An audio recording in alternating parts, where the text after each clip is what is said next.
Hello, welcome to the Serious About Rugby League show. I'm Peter Smith from the Yorkshire Evening Post, joined by this week the Yorkshire Post's James O'Brien and special guest star Phil Caplan of 4020 magazine and lots of other things. This is our preview show. We'll be looking ahead to Magic Weekend, which is coming up this weekend at the Hill Dickinson Stadium in Liverpool, Everton FC's home. Just before we do that, my usual reminder, please like this video and subscribe to the channel if you haven't done already. Really helps us bring you more rugby league content as we go ahead. James, you'll be at Magic Weekend. Just quickly, first of all, do you like the concept? It started in 2007. It's a long-running thing now. Obviously, as everybody will know, it involves a whole round of fixtures being played at one venue, or sort of. There's a bit of a caveat this season, but a whole round of fixtures being played at one venue over 2 days. This year it's a little bit different because we've got 7 fixtures in the Super League round, and the French derby has been played as a standalone. They're calling it a French Magic Weekend, but it's Catalans playing Toulouse in a one-off fixture in France. Do we like the concept, James? I do like the concept. I'd like it a lot more if I was a fan and I was looking forward to going for the weekend, relaxing and watching the rugby.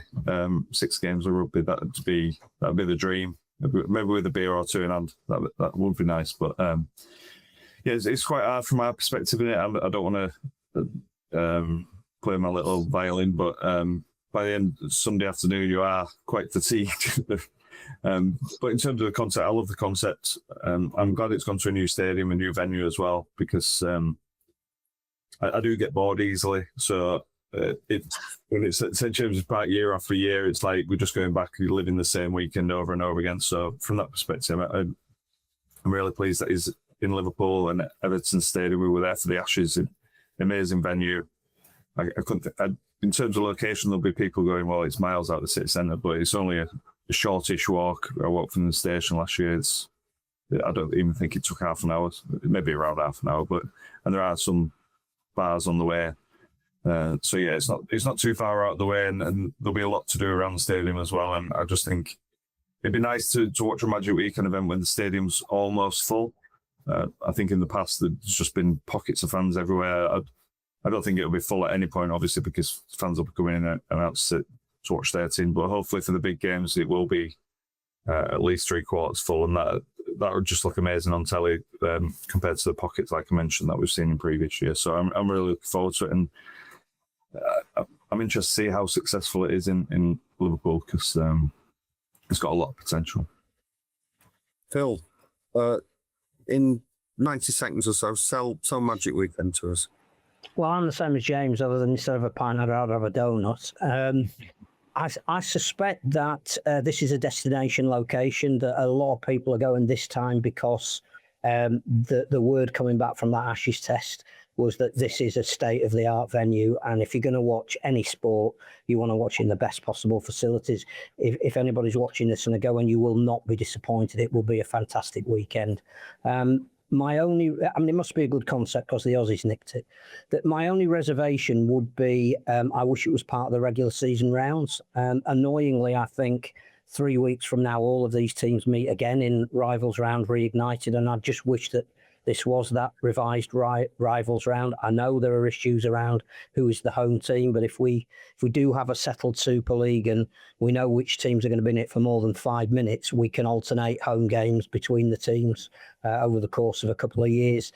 So that caveat aside, I think we're going to get some great games. I'm hoping the weather's going to be good. The stadium will be brilliant, and we can show off rugby league as a more mainstream sport than it normally is, because it'll be in a fantastic venue in a great city with hopefully some fabulous matches. Well said. I'd agree with most of that. One thing I think about Magic Weekend is it could perhaps be the solution to the Vegas issue of a club having to give up a home game for Vegas. Why not make the Vegas fixture the Magic Weekend fixture? I know that would throw out the the derby element. We've gone back to derbies at Magic Weekend this year. But if next year Leeds play Bradford, if that was their Magic Weekend fixture, they could give that up, and neither team would have to forego a home fixture. You'd also be able to bring Catalan and Toulouse into it. You'd still have 3 fixtures per day. I don't know whether you guys have got any thoughts on that. Then when Magic Weekend comes around, those teams would sit out, wouldn't they? Yeah. Is that what you said? Yeah. And I'm not sure how that would go down. But it'd save them a bit of money, wouldn't it? So the fans of Lee and Bradford, if that happened next year, because Vegas is not cheap. But yeah, I'd struggle with that element of it. I'd struggle with 2 English teams not being at Magic Weekend. I don't know how well that would go down with the fans of those sides. But they would have Vegas, wouldn't they? Well, they'd have Vegas, yeah. Yeah. I think there's 2 issues. One is it needs to be a festival. Everybody's involved in, otherwise it's not a festival. And I think talking to it's not though, is it? It's not though, is it, Phil? Because Toulouse and Catalan aren't there. Well, I was just going to say, talking to some people over in France, they're really excited about going to Castres. It's a potential new venue for them, a little bit like Hill Dickinson is for Super League over here. There is going to be some local domestic rugby league built around it. There's going to be some festivals, particularly aimed at younger people as well. So I think it gives them the opportunity to do what we're doing over here. We are going to see the game. It's going to be covered in the same way that every other Super League game is. It's an adjunct to the Saturday fixture. So I think if it works for them, we need to sort out the fact that their expenses compared to every other team in the league are absolutely ridiculous. And if this saves them some money, that's great. I just, again, it's slightly at a tangent and it's only a passing comment, but if the NRL do buy into whatever they're buying into in partnership with Super League, one thing I would hope is we can get away from this concept of somebody having to give up a home game, that people will be compensated and that it's whatever is best for the sport. And if we drop around to 26 and this is deemed to be part of the regular season and nobody loses money because of it, to me that's the ideal outcome.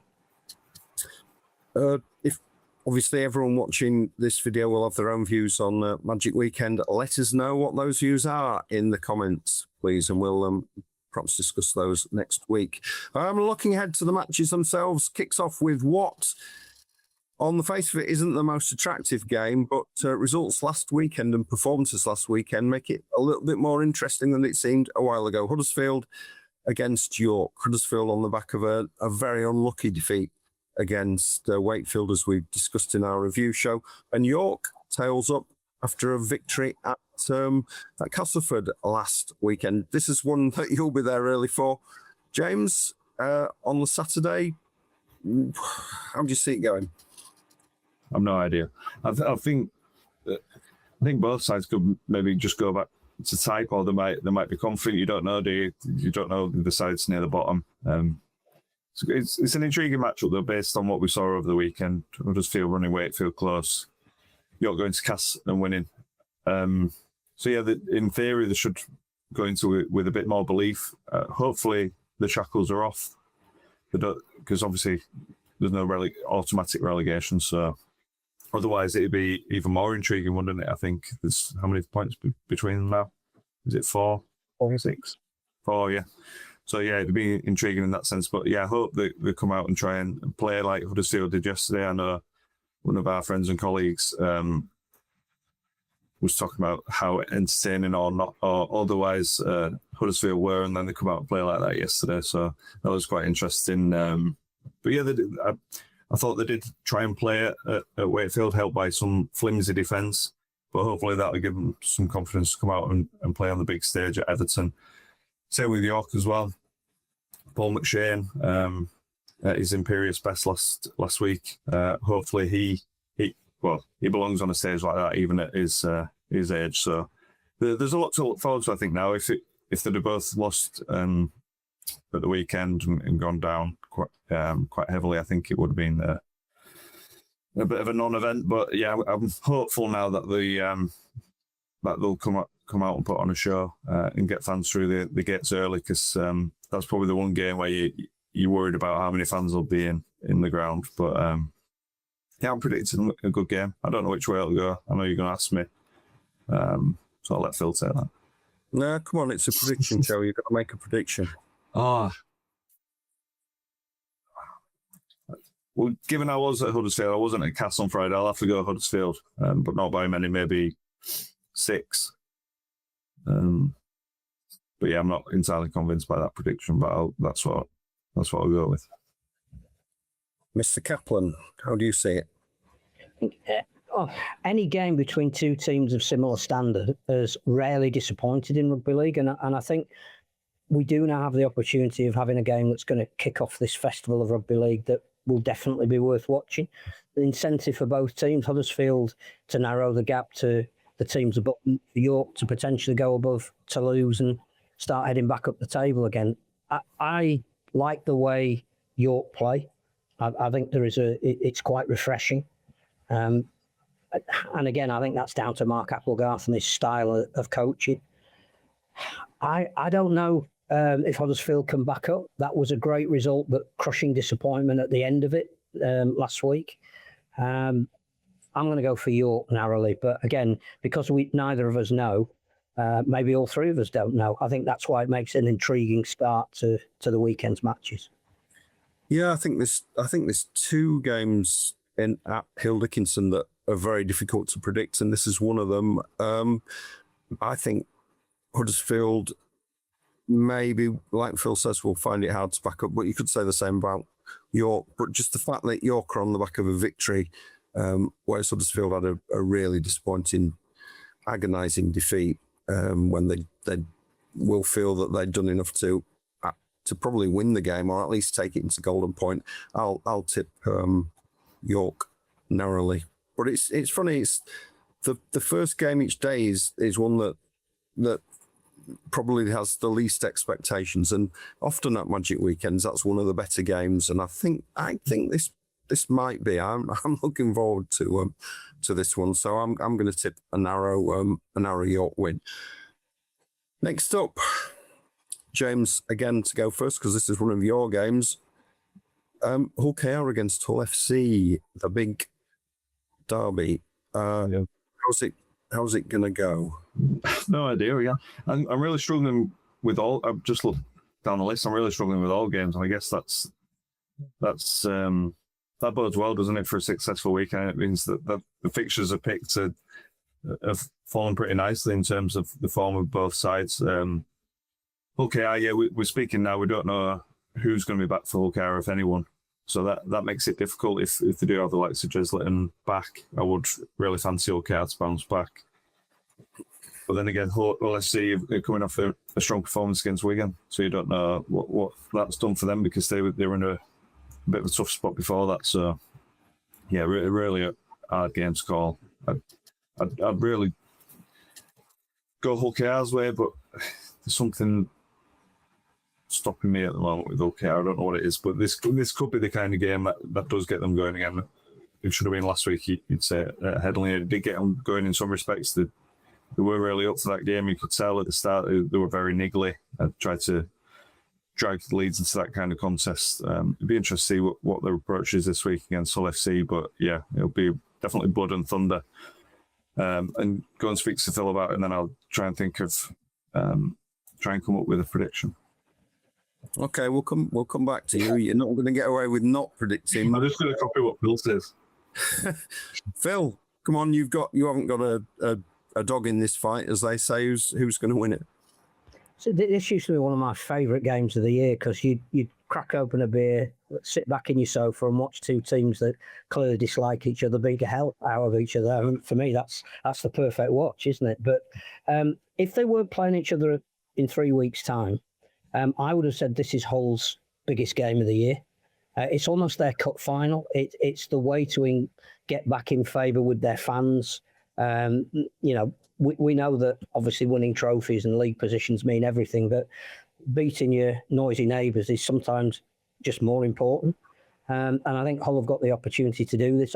I like the way Caesar and Arthur at the halves were combining last weekend against Wigan. I thought that meant the ball got out a little bit wider. And I want to see more from Lewis Martin, who's gone from the best strike player in the competition to barely getting any ball. But if Hull can get that right on this big stage, I think they can see that Hull are a little bit vulnerable at the moment.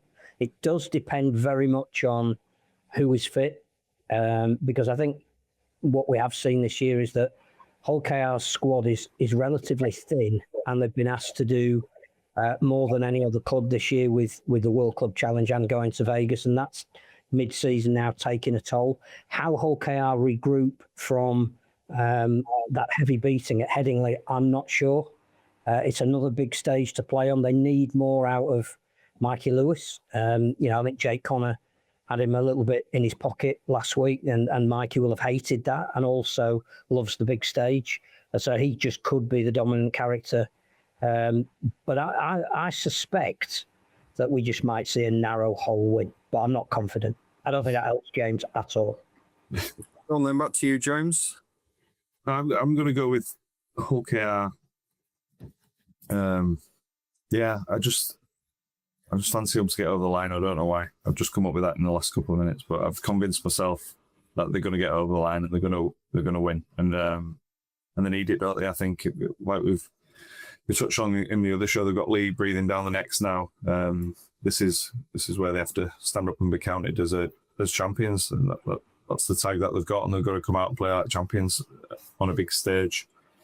So yeah, just because it is a big stage, it is a big game, and they have, generally speaking, been good at bouncing back under Willie Peters. There have been exceptions to that, losing at Wakefield after Wembley, for instance. But I think they've got enough about them to win, and that they've got a decent record, haven't they, against Hull as well. Well, I think Hull KR are going to win this. This isn't one of the ones that is particularly difficult to predict. I'm obviously completely wrong there.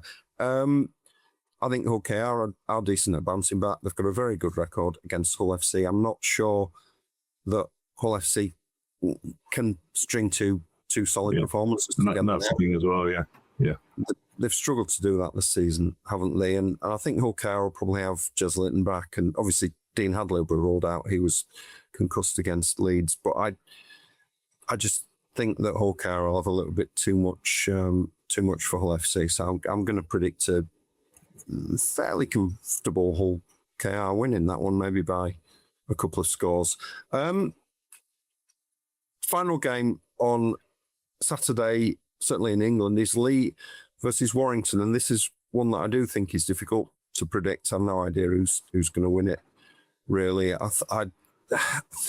Warrington, I thought, were a bit fortunate to beat Catalans last week. They were well beaten by Leeds the week before, but they've been in decent form up to then. They've got some injury worries. I like the way Lee are going, and they've won some big games this year when they've needed to. Lee need it to stay in the mix for the top six. I think they've obviously got the travel to contend with coming back from Toulouse, but I fancy Lee in this one. I don't really know. It's a flip of the coin, but I'm going to go for a Lee win in quite a close, high-scoring affair. Phil, what do you? Lee have got Warrington twice in a month, and they're the games that they'll be looking at to say, if we're going to break into the top six, we need to take somebody out of it. And the only things we can control are the games that we play. So it would be lovely if we could get above Hull KR or St Helens, but at the moment, their focus has to be on beating Warrington twice in a month. And I think they're capable of doing it. Owen Trout coming back was massive for them. I think it gave them more presence in the middle of the field. Warrington, I think, Sam Burgess made the comment a couple of weeks ago, they look like a young team, he said. And I think they do at the moment. I just think they've got too many injuries. And whilst their young players are amongst some of the best that we're seeing coming through, Mike Ewan Irwin is a real special talent. I just don't know if they're going to have to bring back somebody like Mark Sneed to steady the ship. But I would say that Warrington look vulnerable at this stage of the season because of the injuries. And whereas Lee have got nothing to lose, I'm going to go for Lee knocking them off. But again, I don't think any of these games necessarily are going to be blowouts, although sit here next week and 5 of them will have been. On paper, at least, I think this is another close game. I'm just going to edge towards the Leopards. James? Yeah, I fancy Lee as well. I like how they're looking at the moment. I know they had a real off night at Hull KR a couple of weeks ago, but yeah, no, I keep saying it, but I'm convinced Warrington will drop off a cliff at some point. And I don't know if that'll start this weekend at Magic, but I'm expecting them to drop down the table at some point. And I think Lee, like Phil has said, in the space of a few weeks, they could beat Warrington twice. I really feel like they could beat them a couple of times, and then the whole picture changes, doesn't it, in the top 7? So yeah, I'd go for a Lee win quite convincingly as well. Right, so that'll be a Warrington victory in that one then. Just a quick word on Catalans against Toulouse in France's own little mini Magic weekend fixture being played in Castres. Phil? Well, it depends if Catalan decide to play, rather than for the last 20 minutes. Toulouse, who've got this tendency to not turn up until the game's been played for an hour and they're 30 points down. If they turn up from the start, they've got a chance. I think it's a big night for French Rugby League. And I think it does give them the ability to approach the media and say, we're here, we're in the south of France. It's a bit of a local derby. I know there's maybe an hour and 20 minutes between the two places, but in rugby league terms, in France, that's a derby. There isn't a lot between the teams. John Cartwright's trying to turn around the Dragons. Sylvain Hules looks like he's at the end of every game. What does he say to his team? Because he must say the same thing in training every week, and they go out and do exactly the same. I just hope it's a great game. I think there'll be a lot of points. I think they're expecting to get another very hot night down there. But they both want to play, don't they? They both want to move the ball. There's some great players on both teams. Charlie Staines is worth watching. Virtually on his own at the moment. And if Ollie Ashall-Bott is anywhere near being fit and available for Toulouse, I think they gave him a month to recover from his broken hand. So this would be about the time he might come back. They're a completely different team when he's at the back, and it's not a one-man sport, but the options that he gives them on attack is different to anything they can call on. And that can put Cesar Rouge back in the halves where I think he's more effective. So I've no idea who's going to win. I just hope it's a spectacle for French Rugby League. Yeah, that's not good enough, Phil. Give us a winner. Catalan 42-38. Yeah. And that'll be well worth watching. I like Toulouse. I like watching Toulouse. I think they play some really good rugby at times. But as Phil says, is the times are usually from the 60th minute or something when the game's gone from them. But yeah, I think Catalans will probably shade it. But I think it could be a good game and a fun event. James? Yeah, you just can't afford to give size 30-point starts, can you? So until I stop doing that, then you're going to have to bet against Toulouse. So yeah, Catalan, like Phil says, probably a high-scoring thriller.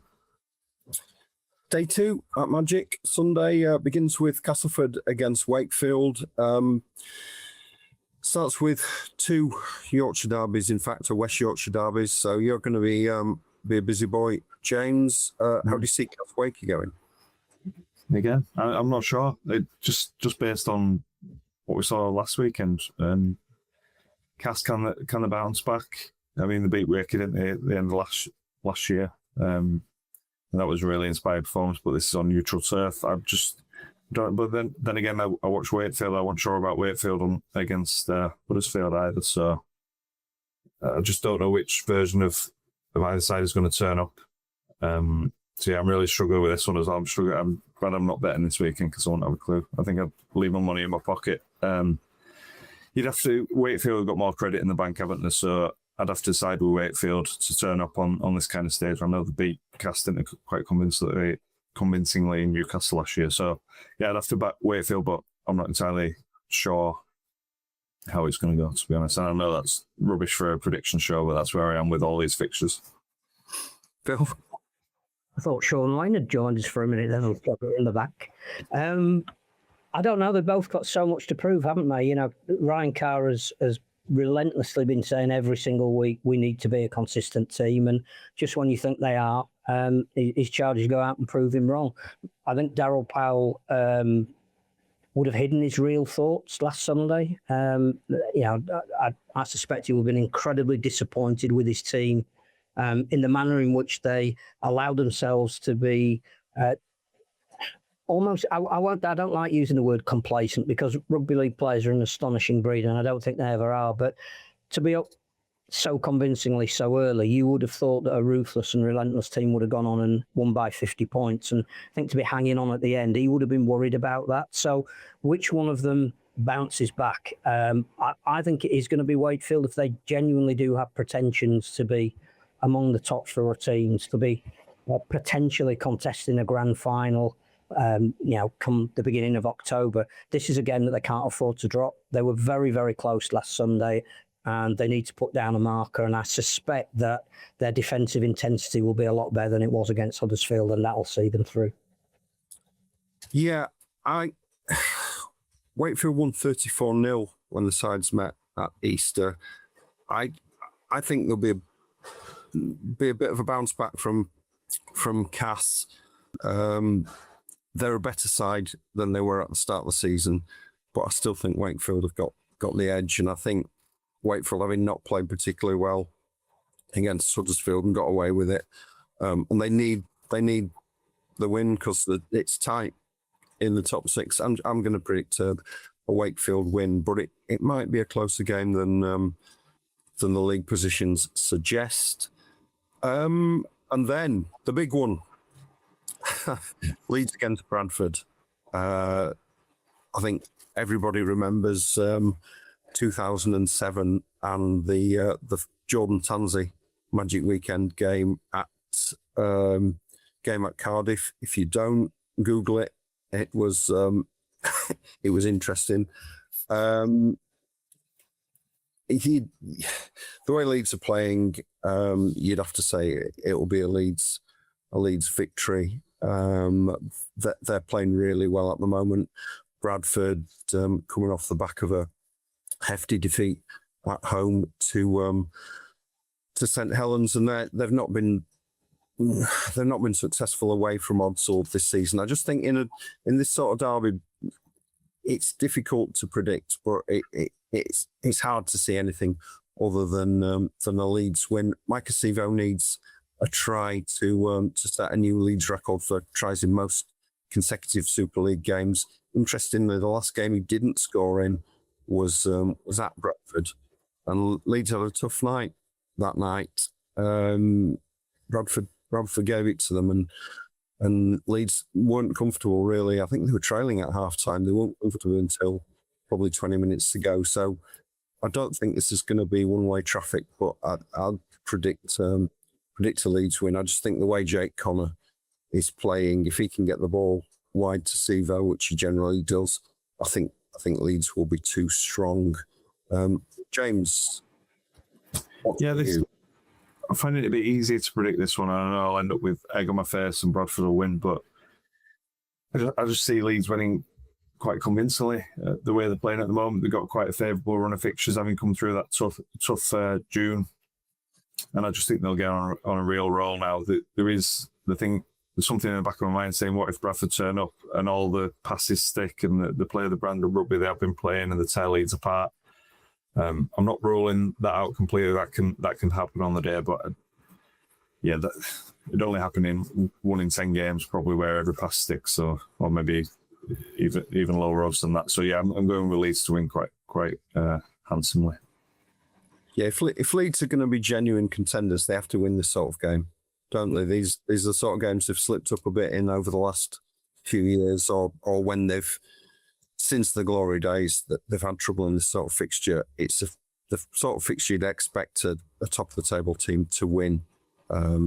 So it's going to be, I think it'll say a bit about how Leeds are getting on this season. Phil, obviously. It'd be really interesting to see how Bradford equip themselves on the biggest stage that they'll have been on since they got back into Super League. And whilst there have been some great atmospheres back at Odsall, they're going to be playing in front of, I don't know, they're saying it's potential sellout on the second day. And you'd think that, apart from the fans that have lost in the first game, you're going to be at least a 3/4 full stadium, you'd have thought, with those coming in for the last one, those there for the second one, and the ones remaining from the first one. So will that see Bradford grow because they're on that big stage? Or, Leeds showed in Vegas that, at the moment, with such a settled team, particularly in the spine, that if they put it together, then it's hard to see them getting beaten. I think the other thing that probably Leeds don't get enough credit for at the moment, although Willie Peters did mention it after the game last Friday, their physicality and their intensity. And I think their bench strength will help see them through. I thought Tom Holroyd was massive coming off the bench last Friday. I think Cooper Jenkins is a real asset for them when he comes off the bench. So if it is close for a while, I think Leeds have just got the armoury to make sure that they come out the other side. And it could be a bit like the game against Toulouse, where again, potential banana skin for Leeds. They made a great start, were pulled back, and everybody's going, this will be a real test of them. And they dominated the last 20 minutes. So I suspect and hope that it's going to be a close game, an exciting game. The reason why Bradford were brought back in Super League, we kept being told, was because of this derby game. And obviously, as you mentioned, the history surrounding it in 2007 that really ignited this whole concept of Magic Weekend.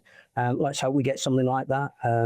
Maybe not quite as controversial as the Bradford chairman coming in and asking for the 2 points at the end of it, though. Yeah, I'd forgotten about that. Yes, yeah, he did. Last but not least is Wigan against Saints, always a highlight of the season. And after what happened at Easter when Wigan were cruising and Saints hit them with a succession of late tries to snatch it, this could be a belter. Phil? Yeah, it's the battle of the identities, isn't it? That was the story coming out of the Good Friday one. Matty Pete saying, what is St Helens' identity, when they're getting all excited about a lone player winning the game for them. And Lee Breers last week hitting back about Wigan's identity. It's great. It's everything we want. Whether you follow a team or you follow a sport, you want narratives. You want to be able to build up the game and have side issues. And this has got it. I think the only slight worry for me is that they could play each other 5 times this season, and it's too many. You want them to be, you want to look forward to these games because they don't come around that often, and there are stories about them. I think Saints are a slightly better team than they've been given some credit for. The transformation that they're going through on and off the field is enormous, and I think when we do look back at up to 13 or 14 injuries in key positions, then I think to be in and around the top 6 still. It is quite an achievement. I think you need to judge what they're doing in a couple of years' time. I don't know. Wigan, to me, are still being used as the benchmark side for everybody. And as yet, I'm just not sure that they are. I think when your record says lost at home to Castleford and Huddersfield, there's still a bit of work to do for Wigan. Be interesting if Liam Farrell's out, how they adjust to that. Interesting how they solve the problem of having 3 great halfbacks. I know they tried Jack Farrimond off the bench and coming in as an auxiliary hooker last week. I don't know if that works. So it will be fascinating. It's a great end to what hopefully is a wonderful weekend. James will be on his 54th pint by then. He won't care. He'll have filed all his reports. I genuinely don't know who's going to win, and I'm going to say Wigan's incentive to put Good Friday right will probably just see them on the credit side. I'll tip a Wigan win. I think they're a better team than St Helens. I think Saints are a bit shaky, although they had a good win last week, and Wigan weren't particularly impressive. I think Wigan are too good, and I think they'll win that one. Last word to James. How's it going to go? Well, I think it's particularly interesting because I think this is the first time they've played each other since Matt Pete's comments, because they came after the Challenge Cup semi-final, didn't they?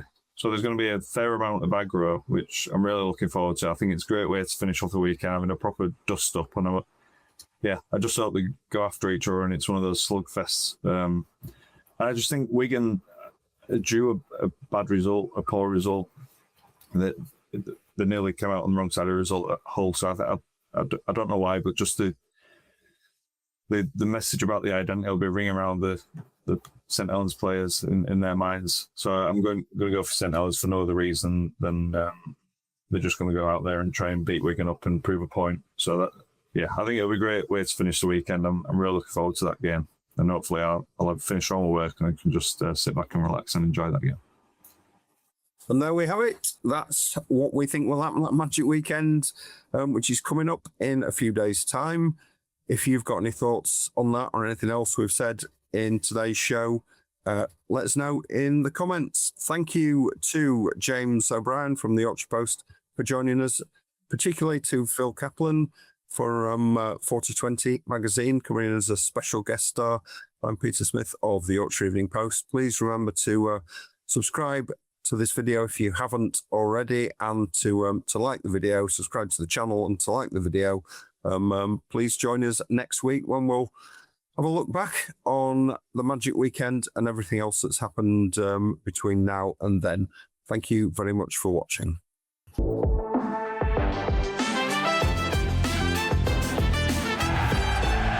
Thanks for joining us. Please like and share, and we'll see you next week.